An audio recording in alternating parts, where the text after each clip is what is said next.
नाज़रीन, अमेरिका के साथ अब बरतानिया ने भी मोबिलाइजेशन शुरू कर दी है। बरतानिया की एयरफोर्स मिडिल ईस्ट के अंदर डिप्लॉय की जा रही है और उनकी जो कार्गो फ्लाइट्स हैं वो भी मिडिल ईस्ट के अंदर जो देखी जा रही हैं, इजराइल की तरफ देखी जा रही हैं। तो अब इस तरह ईरान को 3 वेस्टर्न जो सुपर पावर्स हैं और 3 न्यूक्लियर जो पावर्स हैं उनका अब सामना है। यानी ईरान जो न्यूक्लियर नहीं है और वो 3 न्यूक्लियर सुपर पावर्स के साथ जब वो लड़ रहा होगा। अच्छा, इसके साथ नाज़रीन एक और बहुत ही खौफनाक मामला हो रहा है। ये मेरा ख्याल है सबसे खौफनाक मामला है और वो ये हो रहा है कि दाइश के लोगों को रिहा किया जा रहा है और साथ दाइश के लोगों को इराक भी ट्रांसफर किया जा रहा है। ये दाइश के जो लोग हैं ये 50,000 के करीब हैं और ये कैद हैं जो SDF कंट्रोल्ड एरिया है वहां पर, और ये जो जेलें हैं इसका कंट्रोल अमेरिका के पास, यानी वैसे तो SDF इसको कंट्रोल करती है लेकिन जाहिर है वो अमेरिका के पास इसका कंट्रोल है, यानी इजराइल के पास इसका कंट्रोल है। 50,000 ये हैं। तो अब 2 चीजें हो रही हैं। एक तो इनको रिहा किया जा रहा है। अभी ये खबर है कि सैकड़ों मजीद दाइश के लोग जब वो कह रहे हैं कि जेलों से फरार हो गए। ये अचानक कैसे जेलों से फरार होना शुरू हो गए और हजारों की तादाद में इराक की तरफ जब वो ट्रांसफर किया जा रहा है, उसमें अमेरिका ये कह रहा है कि हम इनको प्रोटेक्शन के लिए इराक में ट्रांसफर कर रहे हैं। तो ये मामला इसलिए बहुत खौफनाक है कि दाइश ने यहां पर क्या किया है ये सबको पता है और इस जनवरी के अंदर ही दाइश जो है वो ईरान में उसको दाखिल किया गया है और दाइश ने इस रीजन में पिछले 10-15 साल में क्या तबाही मचाई है। तो इस बात को कैसे रूल आउट कर लिया जाए कि दाइश को ईरान में दाखिल नहीं किया जाएगा। और दाइश जो है उसने आज तक एक भी हमला इजराइल पर नहीं किया है। कैसी अजीब बात, मतलब दाइश ने आज तक एक भी अटैक इजराइल पर कभी नहीं किया और इजरायली ऑफिशियल्स इस बात को एडमिट भी कर चुके हैं। उनके इंटरव्यूज ऑन रिकॉर्ड मौजूद भी हैं कि दाइश के लोगों को और अलकायदा के लोगों को इजराइल ने अपने सेल्फ डिफेंस में गुलान हाइट्स पर जो मौजूद हॉस्पिटल्स हैं वहां पर इलाज भी उनका करवाया और बाकी इजरायली हॉस्पिटल्स में उनका इलाज होता रहा और इजराइल कहता है हमने सिर्फ सेल्फ डिफेंस में किया। तो देखें, एक तरफ ईरान के साथ जंग होने जा रही है जो कि ऑल आउट हो सकती है, तो उधर दाइश को तैयार किया जा रहा है। तो इस बात को कैसे रूल आउट कर लिया जाए कि दाइश को ईरान में दाखिल नहीं किया जाएगा। वहां पर तो प्लान यही है कि ईरान को कई हिस्सों में तकसीम किया जाएगा। एक ग्रुप एक हिस्सा लेकर बैठा हुआ है, दूसरा ग्रुप दूसरा। तो ये हजारों दाइश के फाइटर्स हैं, ज़ाहिर अमेरिका के कंट्रोल में हैं। उनको वो रिलीज करेंगे तो किस काम के लिए करेंगे, जैसा वो कहेंगे दाइश के लोग वैसा ही करेंगे। हर घिनौने से घिनौना काम जब वो कर सकते हैं। तो इस रीजन को एक बहुत बड़े वायलेंस की तरफ जब धकेलने की कोशिश की जा रही है और इजराइल ये कह रहा है कि जो अमेरिका का बिल्डअप है वो रिकॉर्ड ब्रेकिंग है। सबसे बड़ा जो बिल्डअप है वो अमेरिका ने इस दफा किया है ईरान के खिलाफ। तो इजराइल काफी ज्यादा सवाल से एक्साइटेड भी है कि वो एक बार फिर अमेरिका को एक जंग के अंदर जब वो धकेलने जा रहे हैं। इसराइलियों का जो असल मकसद है वो यही है कि वेस्ट का कंधा इस्तेमाल करते हुए ग्लोबल रूल करना। ये वेस्ट के भी इत्तेहादी नहीं है और आज टकर कार्लसन जैसे लोग ये बात कर रहे हैं, ठीक है ना। वहां पर ये डिबेट छिड़ गई है क्योंकि उनको एक बड़ा मसला है। आपको पता है वेस्ट के अंदर ये जो हैं ये इमिग्रेशन को प्रमोट करते हैं। अब चूंकि अमेरिका में जो मागा मूवमेंट है वो इमिग्रेशन के खिलाफ है, तो उनको भी ये पता चल रहा है कि इन्होंने ही इमिग्रेशन जब वो उसको प्रमोट किया, इनकी एनजीओ कैसे काम करती हैं, तो वो उनको अंदाजा हो रहा है कि भाई ये तो हमारे साथ क्या खिलवाड़ कर रहे हैं। अब ये बातें खुद टकर कार्लसन और बहुत सारे और लोग कर रहे हैं कि ये हमारा कंधा इस्तेमाल करके, यानी ये हमें भी डैमेज कर रहे हैं और इनके मकासद और कुछ और हैं। ये तो हमारे ट्रू एलाय नहीं है। टकर कार्लसन ने कहा कि ये तो हमारा एलाय भी नहीं है, सबसे बड़ा एलाय होना तो दूर की बात है। तो ये इंपॉर्टेंट चीज है कि काफी ज्यादा वो एक्साइटेड है कि हम अमेरिका को हम एक और जंग के अंदर जब ड्रैग करके ले आए। अच्छा, दूसरी बात यह है कि ईरान की तैयारी भी भरपूर है। ईरान इस वक्त अनप्रेसिडेंटेड लेवल के ऊपर तैयारी कर रहा है और अब रिपोर्ट्स ये सामने आ रही हैं कि चाइना के साथ जो ईरान की टॉक्स हैं वो एडवांस स्टेजेस में दाखिल हो गई हैं फाइटर जेट्स के हवाले से। चाइना जो है वो ईरान को फाइटर जेट्स डिलीवर कर सकता है। इसके हवाले से जो निगोशिएशंस हैं वो जारी हैं और टॉक्स एडवांस स्टेजेस के ऊपर चली गई हैं। जाहिर है इस इमरजेंसी के माहौल में चीजें तेजी के साथ जब वो हो रही होती हैं। इसके साथ एक और बड़ी खबर है और खबर यह है कि ईरान ने इजरायली एयरक्राफ्ट कैरियर को हिट करने की तैयारी मुकम्मल कर ली है और अमेरिकन इस वक्त इतने डरे हुए हैं कि उन्होंने वो पर्शियन गल्फ के अंदर एयरक्राफ्ट कैरियर को डिप्लॉय करने जा रहे थे। अमेरिकन आर्मी ने, सेंटकॉम ने, लीडरशिप ने फैसला रिवर्स कर दिया। अभी वो पर्शियन गल्फ में एयरक्राफ्ट कैरियर डिप्लॉय नहीं कर रहे, उसको वहां पर डिप्लॉय होना था खतरा यह है कि वहां पर तो बिल्कुल यह तय है, 100% यह तय है कि ईरान एयरक्राफ्ट कैरियर को हिट करेगा, वहां पर सर्वाइवल नहीं है। तो अब उसको कहीं दूर इंडियन ओशन में या आगे पीछे कहीं और डिप्लॉय करेंगे, पर्शियन गल्फ में नहीं करने जा रहे हैं। इनिशियल उसकी लोकेशन वो थी, तो इससे आप अंदाजा लगा सकते हैं कि वो पहली बार इतनी हेजिटेशन। देखें, आप एक एम्पायर की बात कर रहे हैं, यहां पर मुकाबला कोई दो बराबर की ताकतों का तो नहीं होने जा रहा। ये बहुत बड़ी चीज है, यानी अमेरिका का और इजराइल का हेजिटेट करना ये बहुत बड़ी चीज है, क्योंकि कोई ये अमेरिका चाइना से थोड़ी लड़ने जा रहा है, या ईरान के हम पल्ला कोई ताकत थोड़ी है कि मतलब दो एक जैसे मुल्क 19-20 का फर्क है कि वो लड़ रहे हैं। अमेरिका तो अमेरिका है, एक एम्पायर है, और इजराइल भी उसका क्लेम यही है कि वो इस रीजन की सबसे बड़ी ताकत है, जिसके मुकाबले में कोई ताकत है ही नहीं, और जिसको चाहे वो क्रश कर दे। तो फिर ये बार बार हेजिटेशन क्यों है? तो ईरान की जानिब से बहुत सारे खिलौने तैयार किए गए हैं। कौन कौन से खिलौने हैं? इसमें बोट्स हैं, आपने वो हल्का सा मुजाहरा देखा होगा, यमन की जो जंगी कश्तियां हैं, तो इसी तरह की जो है वो बोट्स ईरान के पास उससे भी ज्यादा एडवांस लेवल की। इसके अलावा क्रूज मिसाइल्स, इसके अलावा एंटी शिप मिसाइल्स हैं, इसके अलावा वो कह रहे हैं कि हाइपरसोनिक जो मिसाइल्स हैं वो भी इस्तेमाल किए जा सकते हैं, और भी बहुत सारे तरीकाकार हैं जिसकी ईरान तैयारी कर रहा है इन एयरक्राफ्ट कैरियर को हिट करने के हवाले से। और ज़ाहिर है रशिया और चाइना इसमें पूरा जोर लगाएंगे कि कोई ना कोई ऐसा एक वाकया, यानी वो इसमें कामयाबी हासिल करेंगे, कोई एक एयरक्राफ्ट कैरियर जब वो हिट हो जाएगा। ये जंग मुसल्लत ही होने जा रही है, क्योंकि कल कोई इन्हीं एसेट्स ने उनके खिलाफ इस्तेमाल होना है, तो वहां अपने बॉर्डर्स पर लड़ने के बजाय यहां पर वो ना लड़ें। तो अमेरिकी ताकत का जो सबसे बड़ा शाहकार है वो ये एयरक्राफ्ट कैरियर है। अगर ये हिट हो गया तो फिर आप देखिए कि उसके बाद क्या होगा। तो वो हेजिटेट कर रहे हैं, इट्स मीन कि वो ये समझते हैं कि ये हो सकता है, तो अगर ये हो गया तो फिर क्या होगा। तो ईरान की तैयारी भी हर हवालों से जो है भरपूर है। और देखिए ट्रंप की जो पॉलिसीज हैं वो बैकफायर कर रही हैं, पॉपुलैरिटी नीचे जा रही है। अभी आप देखिए ट्रंप ने जो है वो कल फैसला किया कि अमेरिका जो है वो WHO से विड्रॉ कर रहा है, वर्ल्ड हेल्थ ऑर्गेनाइजेशन से।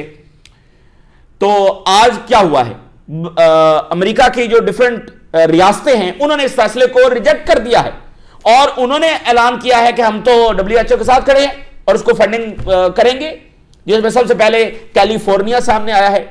यानी आप डिजास्टर चेक करिए कि अमेरिकी सदर अनाउंस कर रहा है कि हम इस इंस्टीट्यूशन से निकल रहे हैं, और स्टेट्स कह रही हैं हम तो नहीं निकलेंगे, हम तो जारी रखेंगे। और ज़ाहिर स्टेट्स के ऊपर अपने फैसले को कैसे इंपोज कर सकता है अमेरिकी सदर। तो देखें, जो कोल्ड वॉर आप सोवियत यूनियन के खिलाफ लड़ी गई थी, वहां पर ऐसा थोड़ी हो रहा था, वहां पर एक कंप्रीहेंसिव पॉलिसी थी और उस पर इत्तेफाक था।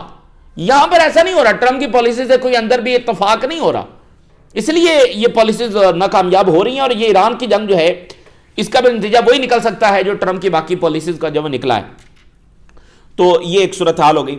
और चाइना बहुत जल्द ये अनाउंस कर सकता है कि WHO की जो सपोर्ट है हम करेंगे, और सारी जो उसका एक्सपेंस है वो हम उठाएंगे, जो फंड है वो हम देंगे, क्योंकि चाइना इस लम्हे का इंतजार कर रहा है कि ग्लोबल जो इंस्टीट्यूशंस हैं और उन तक जो इन्फ्लुएंस है वो चाइना को, इससे पहले अमेरिका का है, तो अमेरिका तो निकल रहा है, तो वैक्यूम छोड़ रहा है, तो चाइना इस लम्हे के लिए भी तैयार बैठा हुआ है। उधर रशिया और यूरोप के दरमियान जो जंग के बादल हैं वो मंडला रहे हैं, बावजूद इसके कि इधर टॉक्स हो रही हैं, लेकिन वहां क्या हो रहा है, नेटो ने अनाउंस किया है कि हम ईस्टर्न यूरोप की तरफ अपने एसेट्स मजीद डिप्लॉय करने जा रहे हैं, तो वहां पर जंगी खतरा जो है वो बढ़ते चले जा रहे हैं। तो ये तमाम सूरत हाल आपके सामने शेयर करेंगे। एक बात नाज़रीन देखिए कि यूरोपियंस इस वक्त हिले हुए हैं और ट्रंप को भी बुरा भला कह रहे हैं, और कह रहे हैं रूल बेस्ड ऑर्डर का भी खात्मा हो गया। ये तो था ही झूठ, लेकिन आप जरा देखिए कि दहाइयों तक यही यूरोपियंस जो हैं वो इसी अमेरिका के साथ खड़े रहे हैं, उसके तमाम इकदामात को इंडोर्स करते रहे। इस वक्त भी आप देखिए कि वो ईरान पर बमबारी को रद्द नहीं कर रहे हैं। यानी आप ये देखिए कि जिस लॉजिक के साथ अमेरिका और इजराइल गजा की और बाकी ऑक्यूपेशन कर रहे हैं, तो उसी लॉजिक से अमेरिका ग्रीनलैंड की ऑक्यूपेशन कर रहा है, तो इसमें गलत क्या है भाई? जिस लॉजिक के साथ अगर इजराइल यहां ऑक्यूपेशन कर सकता है तो अमेरिका ग्रीनलैंड पर क्यों नहीं कर सकता? इसी लॉजिक को तो वो इंडोर्स करते आए हैं। और आजादी दिलवाने के लिए और नेशनल सिक्योरिटी के लिए अगर ईरान पर बमबारी हो सकती है तो ग्रीनलैंड पर कंट्रोल क्यों नहीं हासिल हो सकता नेशनल सिक्योरिटी के लिए और अगर सद्दाम हुसैन और इराक पर हमला किया जा सकता है ग्लोबल सिक्योरिटी के लिए, तो इसी लॉजिक से अमेरिका ग्रीनलैंड क्यों नहीं ले सकता? तो इसी लॉजिक को यूरोपियन जब एंडोर्स करते आए हैं, लेकिन अब हिले हुए हैं कि जब फर्क सिर्फ क्या है कि अब उनकी टेरिटरी के ऊपर जब बात आ गई है, यहां से वो उनके सारे वो कह रहे हैं ये तो गलत है, ये तो ऐसा ही है। भाई एशियंस और अफ्रीकन तो दहाइयों से यही कुछ भुगत रहे हैं। तो इस वक्त अगर यूरोपियंस ये कह रहे हैं कि ये तो सब झूठ था, रूल बेस्ड ऑर्डर ये वो सारा, और एक जस्ट वर्ल्ड बनाने की जरूरत है, तो फिर उनको यहां भी स्टैंड लेना चाहिए और कहना चाहिए कि ईरान पर जो बॉम्बिंग है ये सही नहीं है, और ये कहना चाहिए कि जो इजरायली ऑक्यूपेशन है उसकी कोई जस्टिफिकेशन नहीं है। खैर ये बात है। तो जनाब अली, कितने जेट्स चाइना देगा? रिपोर्ट के मुताबिक 40 फाइटर जेट्स जो है J-10C मल्टी रोल ये फाइटर जेट है, तो ये ईरान को डिलीवर हो सकते हैं 40 फाइटर जेट्स, और निगोशिएशंस अभी तक जारी हैं, लेकिन एडवांस स्टेजेस के अंदर ये मामला पहुंच चुके हैं। ज़ाहिर है इस इमरजेंसी की सूरत हाल में तेजी के साथ कोई फैसला जो वो हो सकता है। 40, और जो रशिया से आने हैं Su-35 वो टोटल 48 है। तो अब जनाब अली, यूएस मिलिट्री जो है उसने अपना फैसला वापस ले लिया है पर्शियन गल्फ में अपने करियर्स को डिप्लॉय करने का। और क्यों लिया है? और वो इसलिए लिया है कि ईरान जब उनको हिट कर सकता है। US military planners express concern, बड़ा कंसर्न है कि Iran could target aircraft carriers in the Persian Gulf. Iraq, Afghanistan, इन सारी जंगों में यह मामला नहीं था। तो इसलिए प्रीवियस एडमिनिस्ट्रेशन जो मैंने पहले आपको बताया कि इस जंग से कतराती रही है कि यह आलमी जंग हो जाएगी, और आलमी जंग ना भी हुई तो एक रीजनल वॉर हो जाएगी जिससे हमें बहुत नुकसान होगा। कीमत बहुत बड़ी है ईरान को डिस्ट्रॉय करने की। ईरान में रिजीम चेंज की कीमत बहुत बड़ी है, और अगर रिजीम चेंज कर भी लिया तो उससे अमेरिकन एम्पायर को फायदा नहीं होगा, उल्टा नुकसान ही होगा, क्योंकि जो कीमत है वो बहुत बड़ी है। तो वो ये कह रहे हैं कि ईरान एसिमेट्रिक जो टैक्टिक्स हैं वो तैयार करके बैठा हुआ है। मिसाल के तौर पे जो फास्ट अटैक बोट्स हैं, सी माइंस है, ठीक है, जो आप लैंड माइंस होती है ना, इसी तरह सी माइंस भी होती है। तो बोट्स, सी माइंस और कोस्टल मिसाइल बैटरीज हैं, उनको इस्तेमाल किया जा सकता है। तो अमेरिकी लीडरशिप जो है उसने ये फैसला रिवर्स कर दिया है, और फिलहाल वो करियर को वहां पर डिप्लॉय नहीं कर रहे हैं, पीछे कहीं करेंगे। तो ईरान जो है वो स्मॉल और फास्ट अटैक बोट्स जो है वो एक अनकन्वेंशनल टैक्टिक के तौर पर इस्तेमाल करता है, और इसके अलावा ज्यादा तादाद में ये बोट्स जो है वो भेजी जा सकती है, सिर्फ एक नहीं कई भेजी जा सकती हैं। और खासकर जो कन्फाइंड वाटर है, यानी जो पर्शियन गल्फ है वो कन्फाइंड वाटर है ना, दोनों तरफ साहिल है। तो इंडियन ओशन कोई कन्फाइंड वाटर तो इस तरह से नहीं है ना, तो ओशन है। तो ये पर्शियन गल्फ तो एक गल्फ है ना, तो कन्फाइंड वाटर में ज्यादा खतरा होता है। तो इससे मसला यह है कि जो एयरक्राफ्ट करियर का ट्रेडिशनल जो एयर डिफेंस सिस्टम है वो यहां पर कैसे काम करेगा, क्योंकि वो तो मिसाइल आएगा तो उसको रोकेंगे ना। तो ये तो नीचे से बोट्स आ रही हैं, अंडर वाटर ड्रोन्स आ रहे हैं, और रशिया के पास बहुत पावरफुल अंडर वाटर ड्रोन्स हैं, चाइना के पास है, नॉर्थ कोरिया के पास बहुत टेक्नोलॉजी है। तो वो ईरान को डिलीवर हो चुकी होगी अंडर वाटर जो टेक्नोलॉजी है, क्योंकि एक एयरक्राफ्ट करियर हिट करना बस समझ लें यही गोल होगा उनका। तो इसके साथ ईरान के पास लॉन्ग रेंज एंटी शिप जो मिसाइल्स हैं वो भी उनके पास मौजूद हैं। और मिलिट्री ऑफिशियल्स ने कंफर्म किया है कि US aircraft carrier face significant risk. अमेरिकी लीडरशिप इस बात को कंफर्म कर रही है कि हां हमें खतरा है। ईरान का जो एडवांस आर्सेनल है, ईरान की जो ताकत है, उससे हमें खतरा है कि हमारे एसेट्स यहां पर महफूज नहीं होंगे। तो ये जो इनकी बेसिस है ना, ये बिल्कुल महफूज बेसिस नहीं है। ये आज तक महफूज इसलिए है कि आज तक इस पर किसी ने अटैक नहीं किया, फर्क सिर्फ ये है। तो ईरान ने कई सालों से ये भी साथ साथ वो तैयारी कर रहे थे anti access area denial capability, यानी जैसे एक नो होता ना फ्लाई जोन, मतलब एयर डिफेंस आप डिप्लॉय करते हैं, तो इसी तरह अपने वाटर्स तक और अपने उस इन्फ्लुएंस में, यानी सी के अंदर, गल्फ के अंदर नो एक्सेस जोन बनाने की जो कैपेबिलिटीज हैं उसके ऊपर भी ईरान जब इन्वेस्ट कर रहा था, ताकि जो अमेरिकी नेवी है वो फ्रीली पर्शियन गल्फ में डिप्लॉय ना कर पर्शियन गल्फ में फ्रीली ऑपरेट ना कर सके। ये ईरान की तैयारी हो रही थी कई सालों से, इस वक्त जब वो इंतहा पर पहुंच चुकी है। ईरान के पास एक मिसाइल है जिसका नाम है खलीज फारस। खलीज फारस मिसाइल है, इसकी रेंज है वो 330 किलोमीटर है। बड़ा घातक ये मिसाइल है, इसको बनाया ही खलीज फारस के लिए गया है। यानी ईरान की तैयारी जो है वो कई सालों से जारी है, अब वो इंतहा पर है और उन्होंने स्पेसिफिकली बनाया हुआ है कि हमारी जंग यहां होगी तो उसके लिए कौन सा वेपन होगा। तो खलीज फारस मिसाइल जो है वो खास तौर पर पर्शियन गल्फ के लिए है, जिसकी रेंज इस तरह 330 किलोमीटर है, जो इस्तेमाल ही बस वहीं होगा। और इसके अलावा उनके पास एक और इससे ज्यादा लॉन्ग रेंज का मिसाइल है जुल्फिकार बसीर। इसकी रेंज है वो 700 किलोमीटर है और ये जो मिसाइल बड़ी लीथल है, सही है। इसके अलावा ईरान ने चूंकि फतह 1 और फतह 2 इस्तेमाल किए हैं हाइपरसोनिक मिसाइल्स, तो वो भी यहां एयरक्राफ्ट करियर पर इस्तेमाल हो सकते हैं। अब सोचिए एक एयरक्राफ्ट करियर आ गया यहां पर, उधर से जनाब खलीज फारस मिसाइल आ रहा है, उधर से हाइपरसोनिक मिसाइल्स आ रहे हैं, इधर से बोट्स जा रही हैं, इधर से अंडर वाटर ड्रोन जा रहे हैं, ठीक है, उधर से क्रूज मिसाइल जा रहे हैं। एक मतलब मल्टी डायमेंशन अटैक हो गया, किस किस को वो रोकेंगे। तो ऐसे ही ईरान अटैक करेगा, वो सिर्फ एक चीज इस्तेमाल नहीं करेगा, वो ये तमाम चीजें इस्तेमाल करेगा। हाइपरसोनिक मिसाइल्स इस्तेमाल करेगा, बोट्स इस्तेमाल करेगा। तो ये जो हाइपरसोनिक मिसाइल्स हैं, दुनिया का जो एडवांस तरीन एयर डिफेंस है उसको भी ये पेनिट्रेट कर सकते हैं। इसके अलावा ये बताया जा रहा है कि जो ईरान के क्रूज मिसाइल्स हैं वो अब आर्टिफिशियल इंटेलिजेंस से भी लैस हैं। आर्टिफिशियल इंटेलिजेंस से लैस क्रूज मिसाइल्स ईरान के पास हैं और ये स्टेल्थ कैपेबिलिटी रखते हैं। स्टेल्थ जो कैपेबिलिटी है वो उसको कहते हैं जो रडार को चकमा दे सके। जैसे अमेरिका के F-35 जो वो स्टेल्थ हैं, F-15 स्टेल्थ नहीं है। तो ये आर्टिफिशियल इंटेलिजेंस से लैस है क्रूज मिसाइल्स और इसके अलावा जो है वो इनके पास स्टेल्थ कैपेबिलिटी भी है। और इसके अलावा जो इलेक्ट्रॉनिक वॉरफेयर सिस्टम है वो भी अब ईरान के पास है अमेरिकी डिस्ट्रॉयर्स को हिट करने के लिए। ये सब तैयारी उन्होंने अब कर ली है। इलेक्ट्रॉनिक वॉरफेयर सिस्टम भी है ताकि जो सिग्नल्स हैं ये वो सारा वो जैम कर सके। तो ईरान की जो स्ट्रेटजी है ये सैचुरेशन ऑफ मिसाइल है, यानी वो किसी एक मिसाइल के ऊपर इक्तफा नहीं, सैचुरेशन ऑफ मिसाइल ये उनकी स्ट्रेटजी है कि बहुत ज्यादा तादाद में भेजेंगे, 2-4 तो अंदर घुसेंगे ना, तो हंड्रेड्स ऑफ ड्रोन्स फायर किए जाएंगे और इसके साथ मिसाइल्स हंड्रेड्स सैकड़ों की तादाद में उनके एयरक्राफ्ट कैरियर्स और उनके डिस्ट्रॉयर्स की तरफ। तो इससे जो उनका एयर डिफेंस होगा वो इस तरह से ओवरवेल्म हो जाएगा कि वो सबको गिरा नहीं सकेगा। और कॉस्ट बहुत है, ये अमेरिका की इकॉनमी का ऑलरेडी बहुत डैमेज हो चुकी है और हो रही है।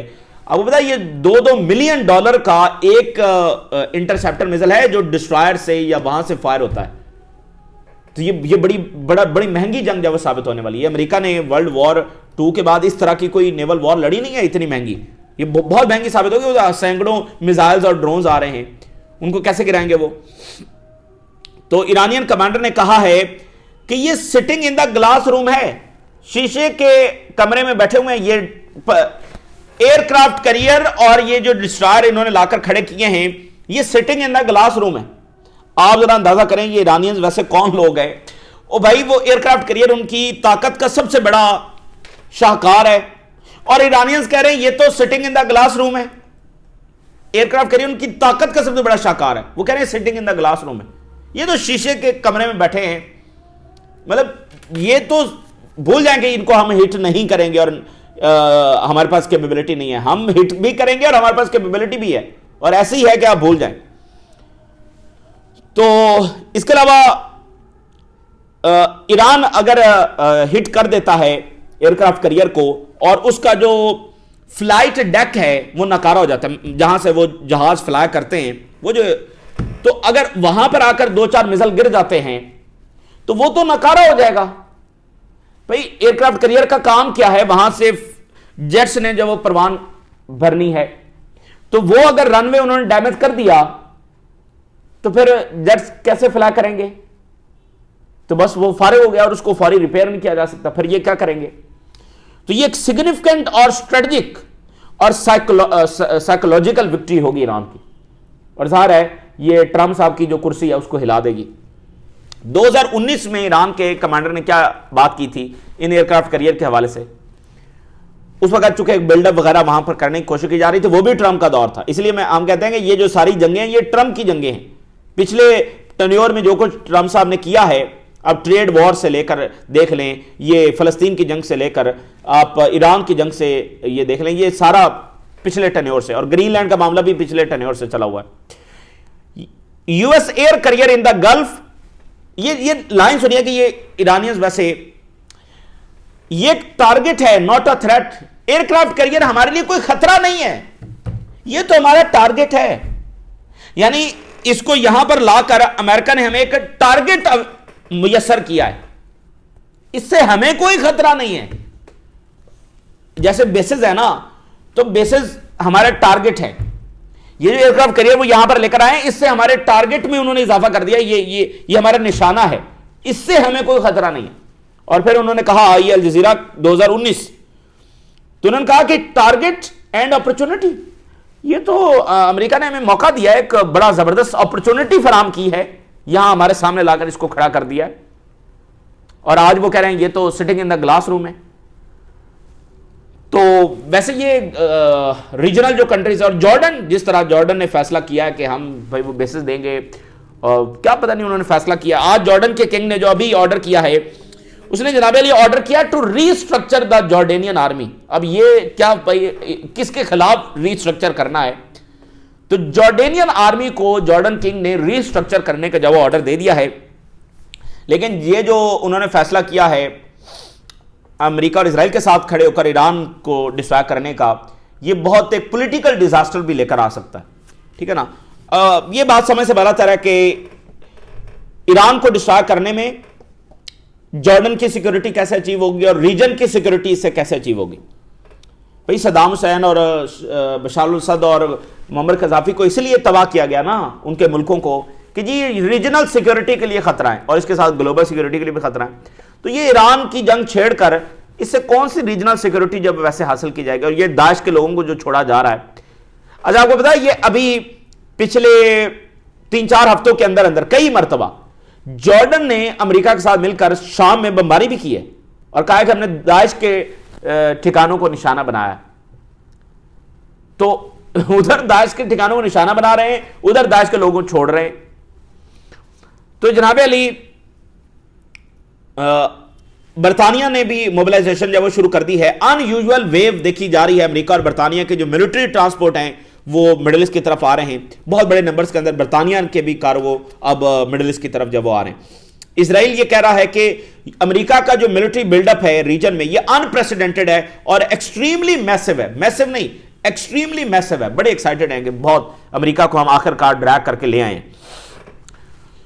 तो 800 दाइश के लोगों को अभी कुछ देर पहले छोड़ा गया है। शाम का मीडिया ये बता रहा है कि जो तशरीन डैम है, ये बड़ा एक एरिया, यहां पर झड़पें वगैरह होती रहती हैं अल-शरा की फौज की और एसडीएफ की, उसकी तरफ वो आ रहे हैं। 800 ये नए जब रिलीज किए गए।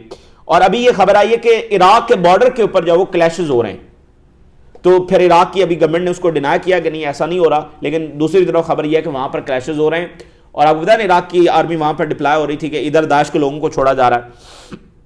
तो ये काफी डीप कंस्पिरेसी है पूरे रीजन को जब वो वायलेंस की तरफ धकेलने की। और भाई इतनी दाइश के खिलाफ इतनी मुश्किल जंग लड़ी गई है, उसको छोड़ा जा रहा है। और ये नहीं कि वो ऑफिशियली छोड़ रहे हैं, मतलब ये अमेरिका थोड़ी कह रहा है कि हम छोड़ रहे हैं।